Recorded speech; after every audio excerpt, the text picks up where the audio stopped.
have these memories from my life. None of them happened. What does that mean? That the Matrix cannot tell you who you are. But an oracle can? That's different. Film in some way articulates the modern myths that a culture finds relevant. This is a very savvy modern myth. One of the dominant metaphors that runs through a lot of stories in literature and myths and religion is that we're all on a journey or some kind of a quest in life. We're trying to go from one stage to the next and figure out how to behave ethically on that journey. And the myths are just a great storehouse of knowledge about that and techniques and ways to survive on the road of life, so to speak. What we have in the Matrix trilogy is jazz mythology. You don't have a single rigid scheme. In the mythological content of the Matrix films, the Wachowskis have introduced little elements of mythology here and there, sticking them together, which is a very rich, textured way of making a film. Jesus Christ, he's fast. You're my savior, man.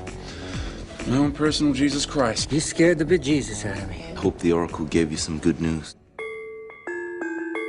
In the first Matrix film, the mythological drive is clearly based around Jesus of Nazareth. You are the one, Neo. It's all about prophecy and expectation of the one, which from a Christian perspective, that's what the Hebrew Bible is about. It's about expectation and prophecy of a Messiah. Thomas Anderson? Anderson sounds a lot like Andros, Greek for man, which provides us with the phrase Son of Man. He dies and is resurrected. He can do miracles. So it seemed like very overt Christian imagery.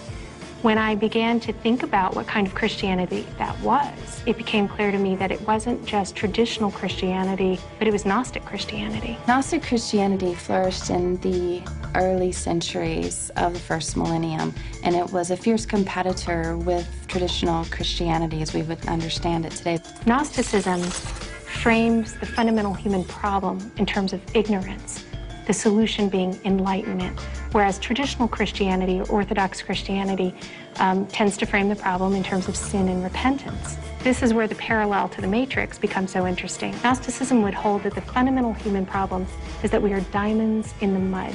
We are a soul or a spirit that's trapped in a material body, and we need to get out because we are divine sparks and we don't belong here. There's a term in Buddhism called samsara, and this has to do with the way we ordinarily perceive our world. The Matrix, which is a web of illusions in which people are enmeshed or trapped, is an apt parallel with the Buddhist notion of samsara. Ignorance is the problem within the Matrix and within Buddhism, and the solution is awakening, which is achieved through knowledge.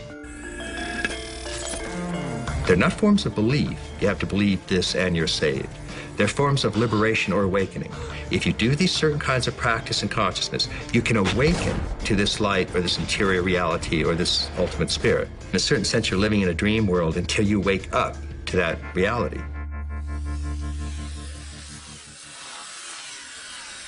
The Matrix is a computer-generated dream world, built to keep us under control in order to change a human being into this.